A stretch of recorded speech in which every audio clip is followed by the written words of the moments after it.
Hei ja tervetuloa vihdoinkin viimeisen Tallissa asuneet Storytime-osan pariin. Tämä on tosiaan 4. ja viimeinen osa, eli tässä on esiteltynä ne viimeiset hepat, jotka vuosien varrella on mun tallissa asuneet. Ja pahoittelut, jos mun ääni kuulostaa vieläkin tällaiselta flunssaselta. Mä oon ollut pari viikkoa jo terve, mutta jostain syystä mun ääni edelleen kuulostaa tällaiselta vähän flunssaselta, joten pahoittelut siitä. Mutta tosiaan viime kerralla me lopetettiin tuikkuun, ja sanoisin, että tässä kohtaa vuosi on noin 2014. Aloitetaan sitten.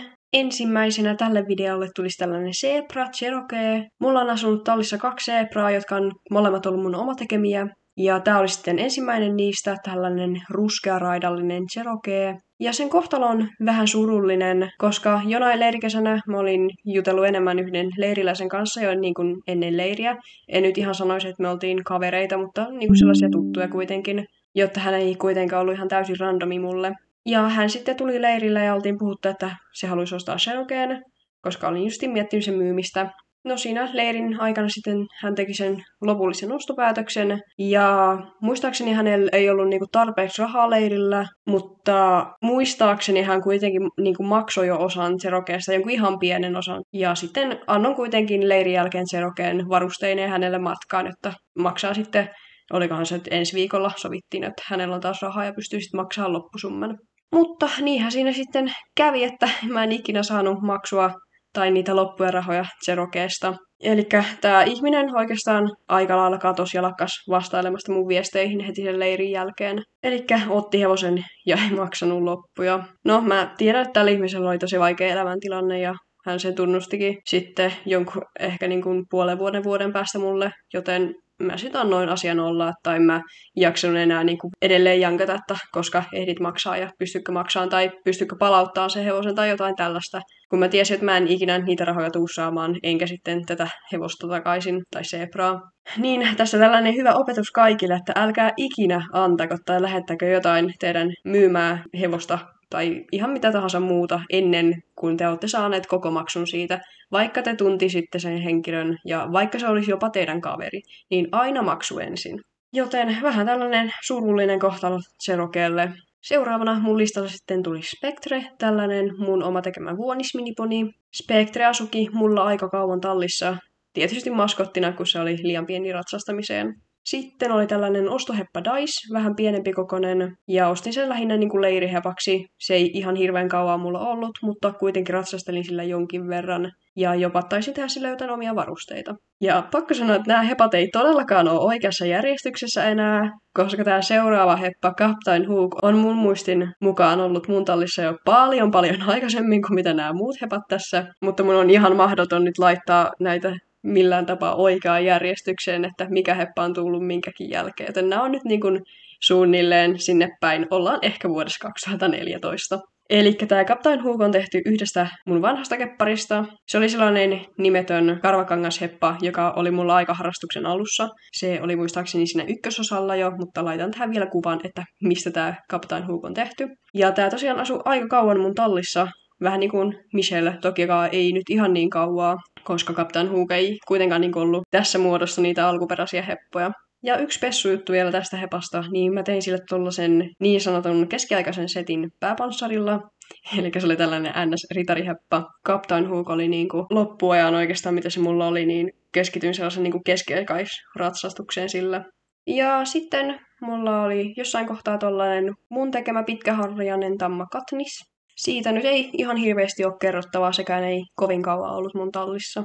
Myös Nonaa mä oon tehnyt about noihin aikoihin, ja voi sanoa, että ihan varmasti ennen Katnissia, mutta joo, pääasiassa tulee edes kaikki hevoset esiteltyä. Nona on yksi niitä harvoja mun heppoja, jolla on ollut tummennokset. Mulla ei itsellä hirveän monta heppaa ollut, jolla oli tummennoksia. Tähän hepan kanssa tuli tehtyä aika paljon kaikenlaista maastokäsittelyä ja luonnollista hevosmiestaitoa. Sitten oli tällainen vuonis, ja kyllä, sen nimi siis oli vuonis. Niin se on myös muokattu yhdestä vanhasta hepasta, jota mä en olekaan aikaisemmin näissä videoissa esitellyt, koska mulla ei harmillisesti ole säilynyt siitä yhtään kuvaa, tai ainakaan mä en löytänyt mitään kuvia siitä. Elikkä sellainen aika pitkulaturpainen, lyhytkaulainen kaveri, joka oli mulla aika tuolla harrastuksen alkuaikoina. Niin siitä sitten tein vuoniksen lyhentämällä alkuperäisen hepan turpaa aika paljon, ja sitten muutenkin muokkailin korvia ja silmät sieraimet tein ja tällaista. Jotta tää oli tällainen tosi persoonallinen heppa ja tykkäsin siitä aika paljon, vaikkei se niinku mikään kaikkein hienoa ollutkaan, niin kuitenkin tollainen söpökaveri. Seuraavana on myös heppa vähän tällaisella surullisella tarinalla. Se oli tällainen tämä Manuka eli Nuka, johon mä olin tosi tyytyväinen silloin kun mä sen tein. Se oli yksi mun lemppareista. Kuitenkin jossain kohtaa sitten myin sen, kun mun hevoset alkoi olemaan vielä hienompia. Ja Nuka oli sellainen ehkä pikkusen niin kuin liian iso ja raskas mun käteen kuitenkin. Niin uskalsin sitten vihdoin myydä se mun kaverille. No, muutaman viikon päästä sitten meni tämän mun kaverin työ, ja hänellä oli tästä kankaasta tehty heppa, eikä Nukaa näkynyt missään. Hän sanoi, että hän oli myynyt Nukan, mutta mä tunnistin heti korvista, että hän oli raadellut Nukan, koska ne korvat sillä uudella hepalla oli tismalleen samat. Ja surullista tässä on se, että Nukassa ei ollut mitään vikaa, se oli ihan uudenveroinen, hieno keppari. Ja tämä henkilö oli siis tehnyt siitä ihan täysin erilaisen, ihan siis leikannut sen kankaan erimuotoiseksi. Ja hän ihan hyvin tiesi, että hänellä ei taidot riitä niin kuin keppareiden tekemiseen. Hän oli aika aloittelija, niin sehän oli sitten huomattavasti suoraan sanottuna rumempi mitä Nuka. Ja siis ilman mitään syytä raadellut täysin hyväkuntoisen kepparin. Se harmitti silloin tosi paljon, kun olin ollut Nukaan niin tyytyväinen. Ja tämä henkilö nimenomaan oli luvannut pitää siitä hyvää huolta, koska mä sanoin, että mä en oikeastaan niin kuin haluaisi myydä tätä heppaa. Ja mä luotin tähän henkilöön, mutta hän sitten pilasi Nukan ihan täysin, eikä edes suostunut sitä heti myöntämään, kunnes mä rupesin osoittaa, että hei, tällähän on samat korvat, silmät ja sieraimet tyyliin. Ja Harjakin oli samaa lankaa, niin vähän harmittava tilanne. Mutta siirrytään tästä synkistelystä nyt seuraavaan heppaan, joka oli yksi niin sanottu mun päähevonen. Muistaakseni tämä on Jupin täysveli ja sen nimi oli Fasu. Myöskin tämä Fasu oli Hileen tekemä ja asui mulla aika kauan. Se oli pitkään Jupin rinnalla sellainen ykköshevonen, kunnes sitten tuli muita heppoja. Eli tämäkin kanssa on paljon hyviä muistoja ja Fasu oli hyvin ahkerassa käytössä. Mulla on ollut pari tällaista heppaa, jotka on nimetty oikeiden hevosten mukaan. Ja nämä nimet on peräisin yhdeltä tallilta, jossa mä kävin pienen aika kauan ennen kuin tämä talli lopetettiin. Se oli suoraan sanottuna paras talli maailmassa. Niin sieltä on saanut nimensä Tequila, se mun musta ratsuponi, ja samaten Fasu. Fasun koko nimi oli Fastello ja lempinimi sitten Fasu. Se oikea Tequila taisi olla Eestin hevonen ja Fasu oli sitten Torin hevonen. Mutta keppariversiot oli Ranskan ratsuponeja. Ja ihan eri värisiä kuin ne oikeat hevoset, mutta kuitenkin nimet on sieltä. Niin sen takia ne oli niinku itselle sellaisia hyvin tärkeitä heppoja. Jossain kohtaa sitten teetin Jupilla ja Tequilalla ensimmäisen varsan, jonka kutsumanimeksi sitten tuli Lisko. Koko nimi oli Peak of Trodeir. Tämä siis syntyi mulle ihan varsana, enkä missään kohtaa muistaakseni ikäännyttänyt sitä. Eli se oli ihan pikkuvarsa ensin ja sitten muistaakseni, kun se oli jotain vähän yli 1 vuotta, niin aloin jo tekemään jotain maastokäsittelyä sen kanssa. Ja sitten opetin ohjasajoa ja tällaista. Ja viimeksi olen muistaakseni opettanut sitä niin kuin ajolle. Pikkuhiljaa valmistautuneen ratsukoulutukseen. Kuitenkin myös Lisko on myyty silloin, kun en enää keppareilla ratsastanut. Ja Lisko on ollut niitä aika viimeisiä lähtiöitä, kun sillä oli kuitenkin niin paljon tunnearvoa mulle. Sitten on mun tekemä Totilas, joka onkin Jupin isä ja hyvin pitkäaikainen asukas mun tallissa ja oli hyvin ahkerassa käytössä. Ja joo, itse asiassa mä oon mennyt todella sekaisin näissä vuosiluvuissa ja varsinkin tässä järjestyksessä, missä nämä hevoset tulee, koska Totilas on varmasti ollut mulla jo vuonna 2014, sillä se esiintyy niillä mun kuuluisilla tallipäivillä, eli aamu-, päivä- ja iltatallivideoilla, jotka on julkaistu vuonna 2014 tänne YouTubeen. Ja noista videoista hauska juttu, niin jossain kohtaa ne sai satoja tuhansia katselukertoja ja ihan siis muutamia vuosia niiden julkaisun jälkeen. Että niin kun ne alkoi ihan hirveästi nouseen nämä videot ja niin tuli vaan uusia katseluita ja kommentteja koko ajan. Vaikka mulla oli niin kun jo huomattavasti parempia videoita kanavalla, niin ne videot vaan jatko kasvuaan. Mun mielestä YouTube sitten on myöhemmin, kun se on tehnyt päivityksiä, niin kytkenyt kommentit pois sieltä päältä. Ja vähän harmittaa, kun siellä oli tosiaan tosi paljon kaikkia ihania kommentteja. Muutenkin näiltä niin kuin vanhemmilta videoilta, kun mä oon vielä ollut alaikäinen, mä oon ollut lapsi, niin YouTube kytkee sellaisilta videoilta kommentit pois päältä, missä niin kuin on lapsia. Jotta jos katsotte mun vanhempia videoita ja mietitte, että miksi tässä ei ole kommentit niin kuin päällä tai miksi tässä ei ole yhtään kommentteja, niin syynä on YouTube. Mutta siirrytään sitten eteenpäin. Tää Snea taisi olla ensimmäinen keppari, jonka kirjavuuden mä tein kokonaan upotettuna. Se on ainoa hevonen, jonka mä oon tehnyt sille yhdessä illassa yhteen pötköön, niin sanotusti yhdeltä istumalta. Se oli sekä raatsu- että ajokäytössä ja enemmänkin niin kuin vaunuhevonen, jotta ei niin kuin ravihevonen. Sitten on Kingi, tyypillisesti taas ratsuponi niin kuin niin monet muutkin mun hepat, koska mä kasvatin ratsuponeja. Olisiko mulla ollut joku 10 tai 15 eri ratsuponia näiden kaikkien vuosien aikana, ja lisäksi mun ratsuponit on sitten myös vanhempina muutamille keppareille. Parhaana esimerkkinä Jupi, joka on isänä 9 hepalle tällä hetkellä. Ja tää pilkukas Kingi onkin seikkailut jollain mun vanhemmilla videoilla, koska se oli tosi aktiivisessa käytössä mulla. Ainakin yhdellä maideella Kingi esiintyy. Ja ne on siis aika vanhoja videoita. Sitten jossain kohtaa oon ostanut Dustin. En enää muista, että keneltä mä sen ostin. Sekin oli rodulta joku ratsuponi ja osana mun ratsuponikasvatusta. Dustilla tuli kisattua aika paljon ja ylipäätään niin aika paljon ratsastin sillä. Se oli tosi nätti heppa ja just sellainen sopiva ratsastettava mun käteen. Sopivan painoinen ja kokoinen. Multa löytyikin Dustista aika paljon videoklippejä. Muun muassa muutamalla videolla näkyy, kun mä hyppään. Tai ainakin yritän hypätä sitä 20-senttistä estettä. Mä muistan, että tohon aikaan mä en enää ihan hirveästi hyppinyt hevosilla, mutta tona kesänä mulla oli sitten sellainen hirveä into hypätä. Niin jossain kohtaa sitten loppukesästä pääsin hyppäämään 120 senttiä. Ja tosiaan siihen loppu noista tolpista korkeus. Ja myös Dust on ollut sellaisia viimeisiä hevosia, joita mä oon sitten itseltä myynyt. Loppupeleissä mä olin aika tarkka, että mitä heppoja mä jätän itselle. Tietysti tavoitteena oli jättää mahdollisimman vähän heppoja itselle. Niin no ihan tietysti jätän ne, joilla on eniten tunnearvoa ja jotka on edes ihan ok näköisiä. Ja Dustissakin muistan, että silloin oli jotain ulkonäöllisiä tekijöitä, jotain sellaisia pieniä, jotka jostain syystä häiritsi mua. Niin ne oli varmaan sitten se tekijä, että minkä takia Dustin myin. Mutta muistan, että Dustin myynti ei ollut ihan helppo päätös. Seuraavaksi on sitten ostoheppa Heavy. Ja tää on itse asiassa ollut jo kauan ennen Dustia, voin olla varma siitä. Mutta kuitenkin esitellään nyt tässä kohtaa. Niin tääkin oli silloin jonkun suht tunnetun tekijän tekemä. Ei enää yhtään muistikuvaa, että kuka se tekijä on. Yllätys, yllätys, multa on kadonnut varsinkin näiden vanhempien tekijöiden nimiä päästä ihan kokonaan. Mutta Hevin kanssa harrastin aika paljon Working Equationia ja taisinpa mä tehdä siitä kerran videonkin. Eli joku Working Equation video se on nimeltään. Mä voin vaikka linkata tonne videon alle just näitä vanhoja tallipäiviä ja sitten tää Working Equation video, joista mä oon nyt puhunut tässä, niin voitte sitten käydä niitä katsomassa. Sitten mä ostin tää Rosso mun kaverilta, jolle mä olin aikanaan tehnyt sen kaavan, josta tämä henkilö sitten teki Nikitan, joka on esitelty ehkä 3. tai 2.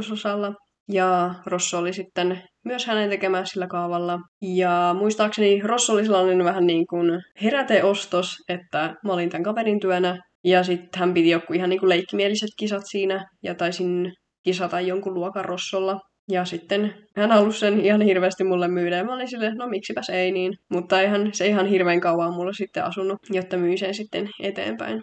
Tää Batman, eli Battis, on mulle vähän mysteeri, koska mä muistelin, että se olisi ollut mulla niinku varsa tai nuori hevonen. Ja mä muistelin myös, että se olisi ollut Liskon veli. Mutta mä en ole enää täysin varma, ainakaan Jupen jälkeläisissä sitä ei ollut. Ja en kyllä muista, että olisiko tekillä ollut sen emä, joten muistelen todennäköisesti vaan omiani. Sitten Rokista taas onkin vähän enemmän kerrottavaa.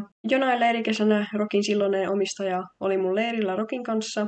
Ja Roki oli sellainen söpö poni, niin se jäi sieltä tosi hyvin mulle mieleen. Ja vuosi pari myöhemmin tämä omistaja sitten myi Rokia, ja mä halusin tietysti ostaa sen, joten Roki muutti mun talliin. Eli se oli tällainen aivan ihana karvaponi. Sen erikoisala mun luona oli Monte. Tykkäsin vaan ravata sen kanssa täysin. Joka paikka se oli sellainen vähän vauhtihirmu. Myös näköjään on koittanut sillä jonkun verran ajaa. Tässä näette harvinaisen tilanteen, kun käytin noita mun ravikärryjä ja otin siitä jopa videota. Aika harvinaista, koska mä käytin noita ihan joku ehkä 5 kertaa lähinnä sillä hopella ja näköjään Rokillakin testannut. Tässä kuvassa on Roki ja toi edellinen Batman. Tää oli 1 vuoden aprilipila Instagramiin, koska mulla oli tollon kunnon talli leikkimökissä, jossa oli ihan kunnon karsinat, niin mä jekutin ihmisiä, että hei, nyt mä muutin hevoset tonne vanhaan pölyiseen pihattoon. Ja aika moni meni siihen lankaan silloin, jotta joitain aprillipiloja on aikanaan tullut tehtyä. Ja ne ei todellakaan ollut sellaista, että voi lopetan nyt harrastuksen tai voi myyn mun kaikki hevoset, vaan olin vähän luovempi niiden aprillipilojen kanssa. Sitten on tällainen vähän erikoisempi kaveri, tämmöisestä giraffikankaasta tehty dagu.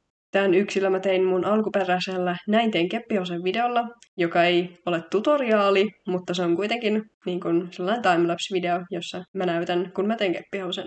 Joten vanhemmat seuraajat saattaakin tän Daikun sieltä muistaa. Tää Rele on muistaakseni Kuunvarjon tekemä.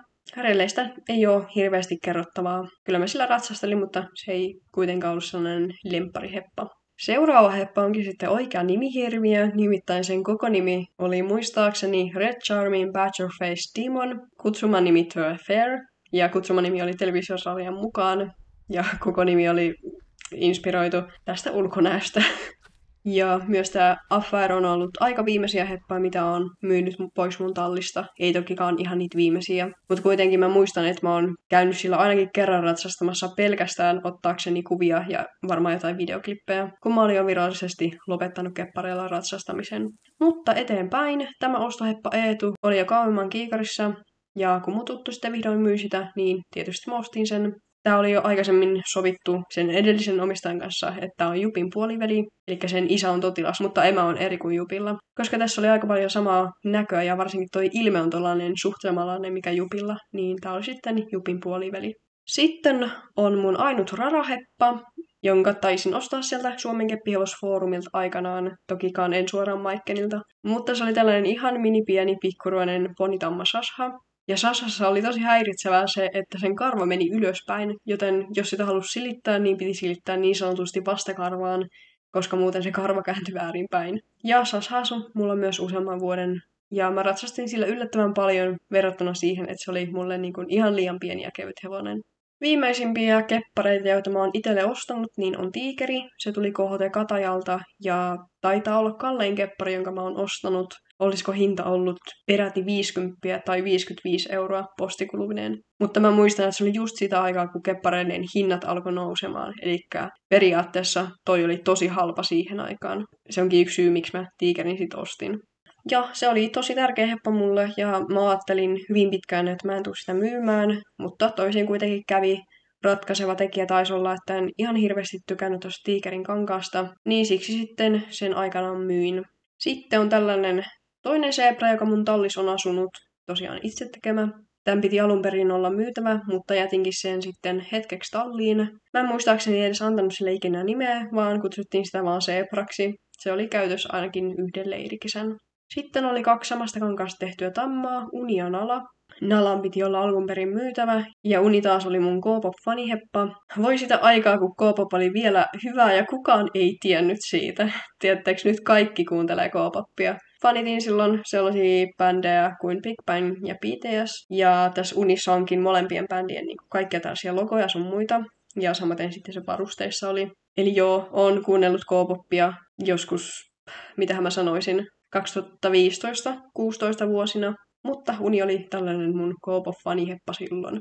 Ja Nala olikin sitten tällainen ihan normaali heppa, johon tykästyin sitten etenkin ton monisävyisen huureharjan takia.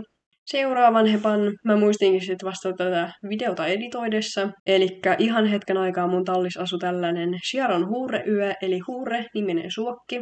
Tämän piti olla, ja lopulta se sitten olikin myyntihevonen. Kuitenkin pidin sen itsellä jonkun varmaan ihan pari viikkoa, ja sit ratsastelin sillä aika paljon. Sitten seuraavana on myöskin vähän spesiaalimpi heppa, niin sanottu tammaversio Jupista. Se sai nimekseen Nita. Vuosien etsinnän jälkeen mä sain vihdoinkin käsiini samaa kangasta, mistä Jupi oli tehty, tai niinku saman sävyistä kangasta. Ja haaveissa oli jo jonkun aikaa ollut tehdä Jupista sellainen tammaversio mun nykyisellä kaavalla. Ja niin syntyi Nita, jolla oli tietysti itselle paljon tunnearvoa, vaikka suoraan sanottuna se ei ollut ihan niin onnistunut heppa, mitä mä olisin toivonut.